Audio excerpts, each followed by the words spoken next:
All right, Commissioner, you may now begin. Good afternoon. This is Roy Priest, Chairman of the Housing Opportunity Commission. I'd like to first of all wish everyone a happy new year as we begin our year 2022 with our first meeting on January the 12th, 2022. So welcome to the new year. Look forward to great things this year and for a lot of really positive activity from all of our colleagues and friends and stakeholders as we venture into this creating affordable housing responsibility in a very aggressive way during this year. So thank you all. I'd like to welcome you and start by our information exchange on our agenda. First of all, before I do, let me introduce the other commissioners who are present today. Commissioner Frank Kelleher, who is our vice chair. Commissioner Linda Crooms, Commissioner Pamela Bird, Commissioner Jeffrey Merkowitz, and Commissioner Jackie Simon. Nelson's here. Oh, okay. And also Commissioner Rick Nelson. So we have a full quorum for our meeting today. And so I want to welcome all of you all and also to acknowledge Kayleen Brown, our acting executive director, and other members of the HOC staff who are present with us today. I would start with the information exchange. We have not received any requests for the community forum, so we will go directly into the report from the executive director, Kayleen Brown. Hey, good evening, commissioners, HOC staff, and the viewing public. This is my report for today, January 12th, 2022. To reflect on 2021, HOC experienced a number of significant changes in 2021, as well as some significant accomplishments. And the written report is in your brief book, but I'd like to highlight one item that was not included in the brief book, but is worth mentioning. And I will also highlight a couple of items that are also in the brief book. So this item pertains to the parking lot at Kensington Park, Kensington office, or Kensington office, sorry about that. On December 9th, 2020, and also in September 2021, a Kensington resident, Mr. Toby Emerson, addressed the commission regarding flooding issues he believed were caused by the gravel parking lot at HOC's Kensington headquarters. Correspondence from elected officials supporting these concerns around flooding properties in surrounding area followed soon after, and staff responded to the resident and concerned officials that HOC would complete the work to demolish the fence and asphalt and fill in the soil and seed the topsoil in time for the grass planting season in October 2021. In addition to expediting the work, staff also engaged a civil engineering firm of Charles P. Johnson and Associates, also referred to as CPJ, to assess the drainage and flooding concerns raised by Mr. Emerson. The scope of CPJ's work included driving through surrounding areas to identify and document current land uses and drainage patterns, creating a drainage area map using the county LIDAR, which is light detection and ranging, providing highly accurate data on ground elevation, and review of proposed development plans filed with the Maryland National Capital Park and Planning Commission and plans with the Montgomery County Department of Transportation, which included removing manhole covers to confirm drainage pipe size and orientations. As a result of this work, CPJ's findings were that it appears that Mr. Emerson's drainage is too small to accommodate the criteria for proper storm drain design. CPJ also concluded that while the introduction of the lot at HOC's Kensington headquarters did contribute to a 0.6% increase in flow, it was not the root cause of flooding to Mr. Emerson's yard inlet. The flow from HOC's Kensington property and the former lot goes over a grass area first, which provides infiltration of the initial flow before ever reaching the residential lot. Flooding was likely caused and will likely continue to be caused by other development that has occurred upstream over time without adequate corresponding stormwater management controls and storm drain improvements. Furthermore, a sediment control and stormwater management inspection conducted by Montgomery County's Department of Permitting Services in January of 2022, just recently, has confirmed that the lot at HOC's Kensington location, having been returned to its previous state, is completely stabilized with mature grass and therefore should pose no further concerns regarding any contribution to runoff. So we are satisfied that we have responded to any concerns that were raised by the resident, and we have returned the area to its natural state. And so no further action is required by HOC going forward. Continuing on with the report, we've had our first major snowstorm of the season, and in fact in a while, and there were no issues arising from the storm. The biggest challenge facing HOC at the moment, and many others in doing business in the county, throughout the country and the world for that matter, is the recent surge in the coronavirus. But we are continuing to operate as efficiently as possible and making adjustments and moving staff as we need to ensure that the work of the commission continues. And thus far, there have been no reasons to stop our operations. Staff continues to work remotely, and we will expect to do so until things return to normal, or as normal as they can be in this current environment. Touching on our emergency voucher program, we're pleased to report that we are approaching full utilization in that we've now received 113 of the 118 113 referrals of the 118 vouchers that are available. 101 referrals have been deemed eligible, 8 have leased, and there are 7 referrals that are in process, and so we will need another 10 referrals for the full utilization of the 118 emergency housing vouchers. And we've also seen some progress on our regular housing choice voucher in that we've now, as of the writing of this report, we've reached 93.4% utilization. And with the contracts that are awaiting signature, we would have reached 94.8%. And then, as you recall, and we've reported to you, our goal is to continue at a stable 95%. And so we're making significant progress there. At the end of 2021, we also reported to you that we were closing on several mortgages in our real estate group for the Willow Manor properties, Shady Grove and Georgian Court. And with that, we would have exactly 10 projects that are either in rehabilitation or under construction. So that's pretty busy for an agency like ours. And we'll continue into 2022 with our activities that strengthens our portfolio, or in some cases, hopefully increase our activities to ensure that our affordable housing portfolio remains strong and continues to grow. And that is my report for today. If there are any questions, I'll answer them. Yeah, I have a question. First, congratulations to the staff on the improvement in the voucher utilization. But you mentioned that we expect to continue at 95%. 95% is hopefully a minimum, and we will continue to try to improve upon 95 and get back to where we were before, 98 or something like that. Yes, the goal is to get up to as high as 98%, but stable minimum 95% to ensure that we maintain the required reserves, but as much as possible, and close to. Yeah. Thank you. Mm-hmm. Thank you. Are there any other questions from commissioners? Yes, I have a couple of questions. Or was there somebody else?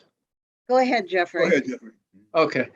One, Karen, I just wanted to check in on discussions with the county over rental relief funds, federal rental relief funds, and how that's going?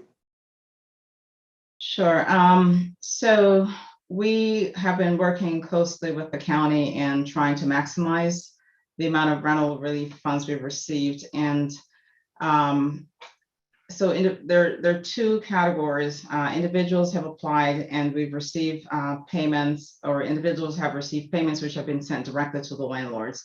Our recent accounting shows that of the 4.6 million in application, about 3.6 million have been approved, and we've received about 3 million, or individuals have received about 3 million of those. There's another category of bulk applications, and as you may recall, the county has prioritized at 50% of the area median income, so that nobody with income above 50% of the area median income are eligible for participation, regardless of their status.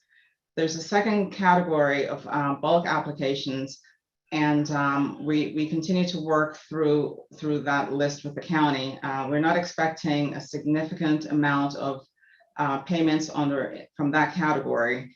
There's about $3.4 million in that group. Now, the county has issued a commitment letter to us, but it's the basis of that $3.4 million is a little bit questionable. I think they've taken our list and issued a commitment. We're parsing through that list to determine how much of that 3.4 is actually going to be paid to us at the moment. And I cannot tell you precisely what that amount will be, but we're trying to figure that out. At the same time, there are funds that have been paid to us from the state directly. And there are some other resources that we're working through with DHC that will likely come to HOC.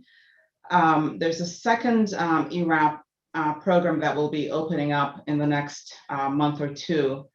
We've met with HHS and they're working through that. And they're planning to increase the area median income limit to 60% of the AMI. And so we expect that more people will be able to receive funding from that program. There's about 34 million that's available to the county. And so we'll be working with DHHS as well, and expect to receive some funding there as well. But as far as the overall program, what I've just explained to you is perhaps as much as we'll receive through the first ERAP program, with the understanding that we will continue to work with DHHS from that bulk funding list, and also with the understanding that we're not expecting to be funded in large part from that list, because again, they've prioritized 50% of the area median income, and many of our delinquent tenants are not at 50% of the AMI, and some folks just have not applied, and we essentially can't force them to. We've encouraged them. We've sent letters to them, making them aware that these funds are available, but that's where we are at the moment. How many do we have that tenants that have not applied? Is it a large percentage, or? Sharnita, are you able to provide some color if you're on the call? I am on the call. I don't have the exact percentage, but there are a significant amount of people that have not applied with individual applications to ERAP. Yeah, some people are just uninterested, and because we are not pushing, well, there was a eviction moratorium for one, when we're not able to even start evicting anyone. And so there was no repercussion from not paying rent and for not applying. And so at some point, though, action will need to be taken for those. So that's kind of where we are at the moment. Hopefully they understand that. Mm-hmm. Thank you. The other question I had or comment is more just to acknowledge, the tragedies in Philadelphia and New York with the fires. And, my understanding is that, those were caused in part by overcrowding in one case and, some faulty smoke alarms in another, along with other factors. And, it really brings to the fore the importance of making sure that, we are keeping, we are monitoring conditions and making sure that, all of those safety features are functioning and, doing the inspections. I don't know if there's anything specific we need to do that we haven't been doing, but just obviously, we want to make sure that that doesn't happen here. Yeah, it's always a risk in any multifamily scenario. And Nathan, Zach, and I talked about this very issue today. Nathan is our chief maintenance officer,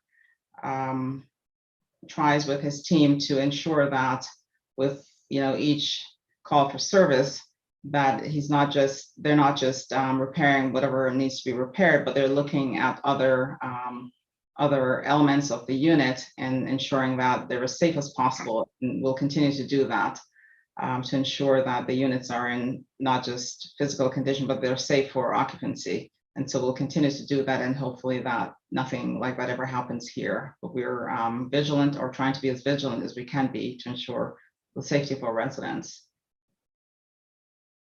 Ring, this is Commissioner Chrome. Are you getting a lot of calls, being the weather has been the way it's been on the heating? Are you getting a large calls on heating or anything like that? I am not personally receiving calls about heating, and I do receive a lot of emails and calls about all kinds of tenant issues. I am also not hearing from Nathan or anyone that we're having difficulties with our heating in our buildings, and usually he keeps me up to date when things are not working properly. So I'm going to assume that things are working okay until somebody tells me otherwise. But Nathan, if you're on, can you speak? Especially with the elderly, that's what I'm looking at. I'm especially with the elderly. So Nathan, are you on? I'm on. Good afternoon, commissioners and staff and those listening. We have not had any significant increase in heat calls with the bad weather. We've been working very hard to try to do preventive maintenance on our individual heating systems in our scattered site units, as well as our major systems in our multifamily units. And I think we've been quite prepared to deal with the cold weather. With the amount of units that we have, from any given time, we might get a call or two about a failed system, but we have enough staff and enough contractors to respond to those very quickly. Okay, Thank you, Nathan. You're welcome. thank you. I would like to ask, if I may, on the quarterly reports that show occupancy in developments where we have taken units and set them aside for renovation, is that number, is there a way for you to identify on that report the number of units that we've deliberately taken out of, because I don't think they should be considered part of our occupancy if we have set them aside. And I think it kind of misleads, or certainly looking at it, I can't tell whether it's because of units we've set aside or what percentage of those units that are vacant are a conscious decision of the commission, and rather than failure to get them leased up. Commissioner Simon, we can make that that note on the next quarterly report. I know Commissioner Nelson brought that up in a committee meeting before, but we can definitely highlight that in the report to show. I think that's very useful, because we may not, you can just tell us as you do that we're on budget, and I presume that that means that it's based on the appropriate number of units available to rent, but it would be helpful if we knew how many of those vacancies were ones that our action did. And if you could incorporate that, I'd really appreciate it. Yes, I will. Thank you. Thank you.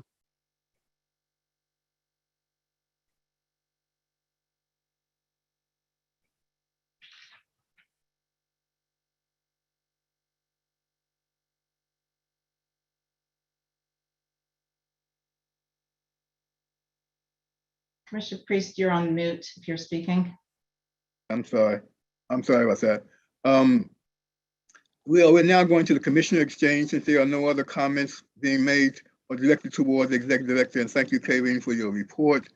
On the Commissioner Exchange, I would just note that I think it was a week ago that there was a affordable housing panel that was held for the candidates who are running for county executive. And it's about a 2-hour session. If you get an opportunity to, I would just encourage you to take a look at that session just to get an idea about what different people are saying about their positions related to affordable housing. So I just encourage you to take a look at that. Are there any other bits of information commissioners want to exchange? If there are none, I will advance the agenda to the approval of minutes. These are approval of the minutes for December the 8th, 2021, and for approval of minutes for the closed session also on December the 8th, 2021. Do I get a motion to approve those minutes? Commissioner Byrd, I move approval. Second. It's been probably moved and seconded to approve the minutes as noted on the agenda. Are there any questions? All those in favor of the motion signify by saying aye. Aye. No opposition. The motion is carried unanimously. We will now, Commissioner Priest, before Yes. you go to the consent items, consent item B, I have a couple of questions on that. So it either has to be moved or you can entertain questions under consent.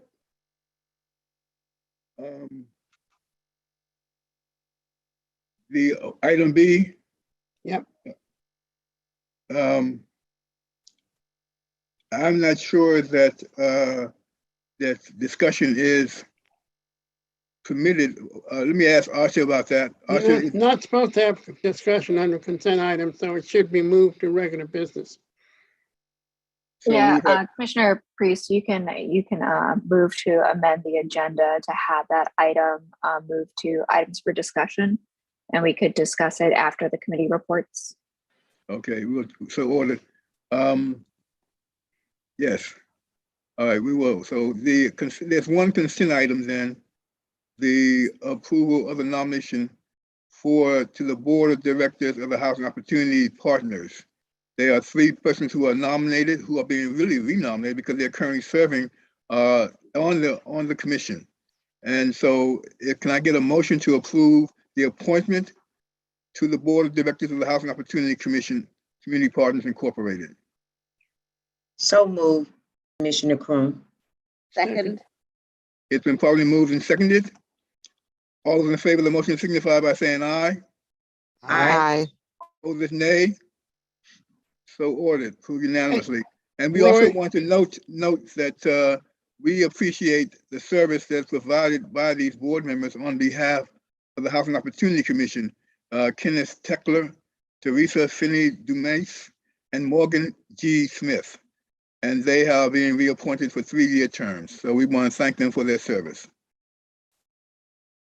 The next item on the agenda, we go to committee reports.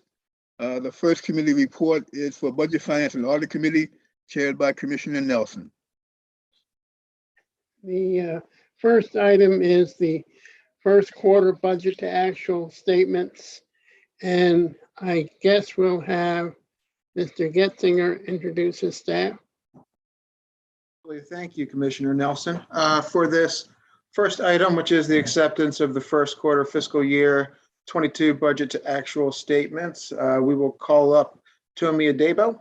Tomi? Thank you, Tim. The agency ended the quarter with a net cash flow deficit of $333,902, which resulted in a first quarter budget to actual positive variance of $1,576,709. The general fund experienced a positive expense variance as a result of savings in expenses offset by lower draws on the OHRF. Several of the unrestricted properties in the Opportunity Housing Fund underspent budget expectations as a result of overages in various expense categories, coupled with lower tenant income. The public housing program ended the quarter with a shortfall of $73,101, resulting primarily from additional RAD vacant unit subsidies received last fiscal year, and a small amount of continued expenses at Emory Grove. The voucher program experienced a high administrative surplus through September 31st of 2021 as a result of higher than anticipated administrative fee income, coupled with the positive variance in administrative expenses. The Budget, Finance, and Audit Committee reviewed the request at its meeting on December 21st of 2021 and joined staff's recommendation that the Commission accept the first quarter fiscal 22 budget to actual statements. If there are any questions, I'll be happy to answer it at this time. I would move resolution 22-03, acceptance of the first quarter 22 budget to actual statements. I'll Commissioner second. Byrd, I second. It's been properly moved and seconded to approve resolution 22-03. Are there any questions? All in favor signify by saying aye. Aye. Aye. Opposed, nay. The resolution is approved unanimously. Next item. The next item is the fiscal year 2022 second quarter budget amendment. Again, Tim Getzinger will introduce staff. Thanks again, Commissioner Nelson. For this item, I will be calling up Terry Fowler. Terry, you're up. So which page are we? Thank you, Tim. Good afternoon. The fiscal year 22 second quarter budget amendment maintained the operating budget at $300.4 million. The total capital budget for the agency has increased from $439.1 million to $440 million based on increases at Metro Point and Cider Mill. The Budget, Finance, and Audit Committee reviewed this request at its meeting on December 21st, 2021, and joint staff recommendation that the Commission approve the fiscal year 2022 second quarter budget amendment, and I'd be happy to address any questions you may have. Are there any questions? And no questions, I would move approval of resolution 22-04, second quarter budget amendment, FY 2022. I second it. It has been probably moved and seconded to approve the fiscal year 22 second quarter budget amendments. All in favor of the motion signify by saying aye. Aye. Aye. Aye. Opposed, nay. The motion is carried. Resolution is approved unanimously. Thank you. The next item is the uncollectible tenant accounts receivable. And again, I'll turn to Tim Getzinger. And again, I will say thank you again, Commissioner Nelson. Also, thank you, Tommy and Terry. For this, the last of three items, I will be calling up Nilu Rezegi. Nilu, you're up. Good afternoon, Commissioners and everyone. The fiscal year 2022 first quarter packet to write off uncollectible tenants accounts receivable was reviewed by the BF&A committee on December 21st, 2021. The agency's current policy is to provide for an allowance for bad debt on tenant receivables, which have been outstanding for over 90 days. On a quarterly basis, the staff also recommend to the Commission the write-off uncollected receivable from past tenants. The proposed write-off for the first quarter of fiscal year 2022, which covers July 1st to September 30th, amounts to about $17,000, $34,000 lower compared to the previous year this time. This period's write-off consists of $13,000 of bad debt from the Opportunity Housing properties, which included McHome, MHLP 9, MPDU Pond Ridge, MHLP 10, State Rental Partnership, and VPC 1 Corporation. $3,000 from the 236 properties and a small amount from LIHTC RAD property. The primary reason for the write-offs across the property include tenants who voluntarily left their unit, passed away, purchased a home, no longer qualifies, went to a nursing home, and left due to a job transfer. The next anticipated write-off will be for the second quarter of fiscal year 2022, which will cover October 1st to December 30th, 2021.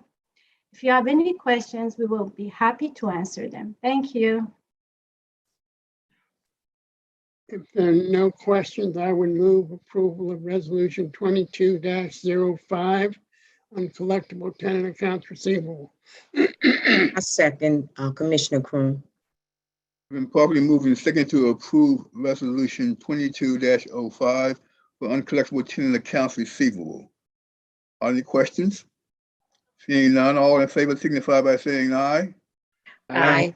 Aye. Opposed, nay.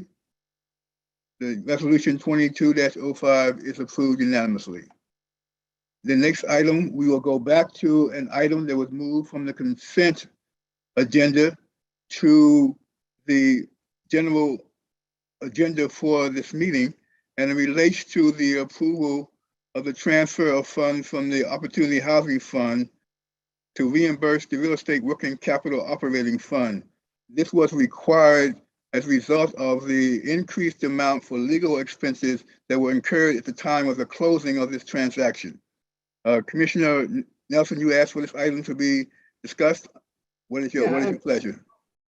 Two questions I have. One, it seems that $40,000 to $39,000 plus is a relatively high amount for legal expenses to have been exceeded. We just estimated what they were. Is there a basis for this? I mean, there was no explanation to my knowledge in the material that we received.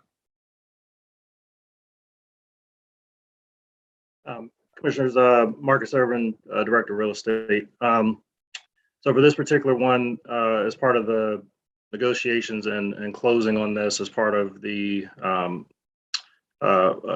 soliciting Orlo as replacement on this deal, there were, given the holiday time and then also negotiations that were required during the project, resulted in some added legal costs that we incurred as part of the deal. So that was the background for it, which we were drawing from the legal portion of the real estate working capital. So, well, I would hope in the future we at least make some comment that they were reasonable. I mean, you just say there was $40,000 of additional costs. We're going to pay for it out of the bond fund. So just to put a little bit more color, there were a number of tax issues that were raised that required legal opinions and legal work to address. And so, yes, we should have clarified them a little bit, and we would in the future. I think that's the kind of information that would be useful for us, since we had already approved an amount before. Right. The other issue that I have, and I'm not going to vote for any more uses of funds when I am not told what balance we have in the funds. I ask for this all the time and I don't get it. You've got a housing bond fund. I have no clue how much money's in it, what's needed for it, what it's needed for. I'm assuming there's enough there, but it would be helpful if you are asking us to authorize utilization of funds for us to have some sense of what's in the fund, what the intended uses are, so that we can look forward and make reasonable decisions. And again, I have asked for it repeatedly and it doesn't happen. So I'm just announcing now, I'm not going to vote for any more of these unless I get that kind of information.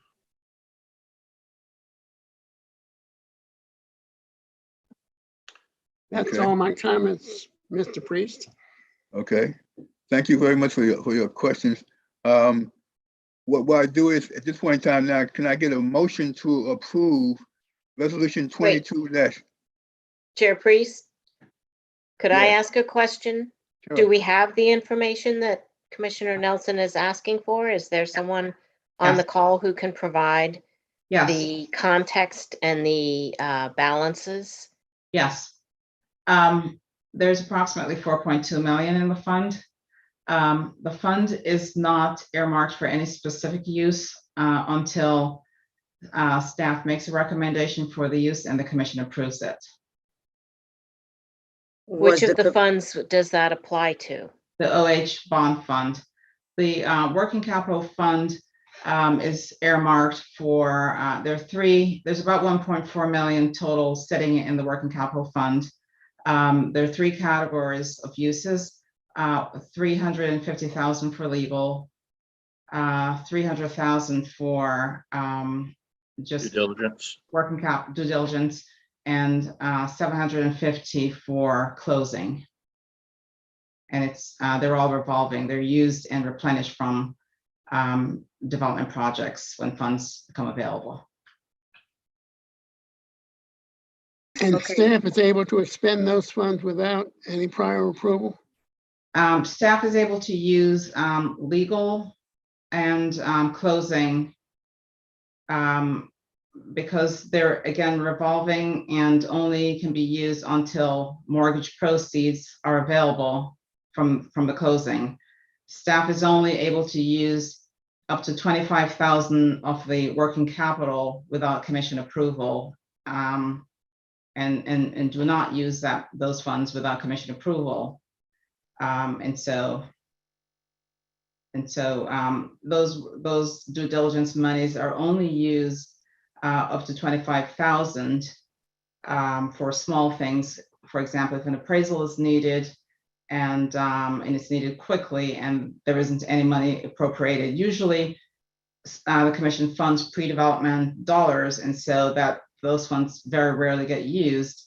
And so, but if staff wants to use any amount above 25,000, it requires commission approval, and those funds are watched very closely, so they very rarely get used.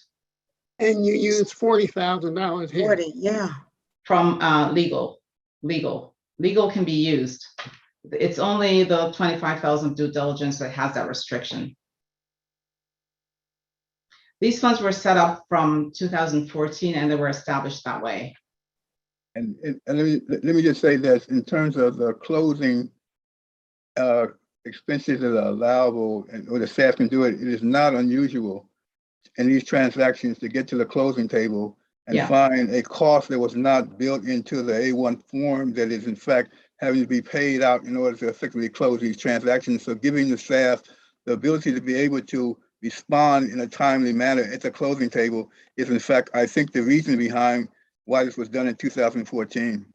And closing is a little bit, in addition to what Commissioner Priest just said, closing is a little bit different in that when we issue bonds and we have an FHA mortgage, until there's an endorsement of the mortgage, we can't spend those bond proceeds. And so sometimes there is a need to pay for things like underwriters' fees and things like that, and we cannot use bond proceeds until the mortgage is endorsed. And so that is a source to pay those costs until FHA endorses the mortgage. And so, and also MIP premium will need to be paid as well. That is a source until that mortgage is endorsed. So, so we're able to use those funds pending our ability to use the mortgage proceeds. I'm not questioning, Roy, that those things don't come up at closing. And I fully understand that. I guess that what bothers me, number one, as I started out, is that we are not told what's available. I also am not clear in terms of what rules we have set up in terms of the utilization. In most cases, you refer to, Karine, a lot of those costs have already been considered and approved by the commission when we approved the development financing. What you're providing is the liquidity to pay the bill right then and there. This is a case where it's an extra 40,000 that wasn't anticipated. So I think that it would be useful if you would present to the BF&A committee some description of these funds and their utilization and all of that, so we can all be fairly clear in terms of. So if I may, on a quarterly basis, the BF&A and the DNF committee gets a report on this fund. And I'll highlight it again as we present it. I'll just raise it to your attention. So I apologize if it's been missed. Okay. Are there any other questions? Seeing none, can I get a motion to approve resolution 22-02? I move that we approve motion 22-02 to approve the allocation of funds from the Opportunity Housing Bond Fund as additional closing costs to reimburse the Real Estate Working Capital Operating Fund during the closing of the Lindley. Is there a second? Second. It's been probably moved and seconded to approve resolution 22-02. Are there any further questions? All those in favor of the motion signify by saying aye. Aye. Opposed, nay. Order approved, resolution approved unanimously. Pursuant to section 3-305B and D of the General Provisions Article of the Annotated Code of Maryland, I move to adopt the written closing statement dated January the 12th, 2022, and to adjourn this open session to a closed session to discuss two topics. The first topic is the employment performance and compensation of an individual employee. This discussion must be in closed session because it involves personal information about a specific employee over whom HOC has jurisdiction, and it will include private information about the person's employment. The statutory section that allows this meeting to be closed is section 3-305B1. The second topic is the potential acquisition of multifamily properties located in Bethesda, Maryland. This topic must be discussed in closed session for two reasons. First, the meeting must be closed in order to protect HOC's bargaining power. Second, section 44-335 of the Maryland's Public Information Act prevents disclosure of confidential commercial or financial information obtained from a third party. The meeting must be closed to discuss confidential commercial and financial information provided to HOC from private financial institutions concerning how to finance the acquisition of the properties. The information is customarily and actually treated as confidential by the financial institutions and has been provided to HOC under assurances of privacy. The statutory sections that allow this discussion to be held in closed session are section 3-305B3 and section 3-305B13. If any member of the public wishes to object to the closed meeting, please comment in the YouTube chat box or contact HOC's General Counsel. Instructions can be found in the State of Emergency's open meeting procedures, which is posted on HOC's website. Do I have a second? Second. Properly moved and seconded. Questions? All in favor signify by saying aye. Aye. Opposed, nay. The meeting is now closed, adjourned.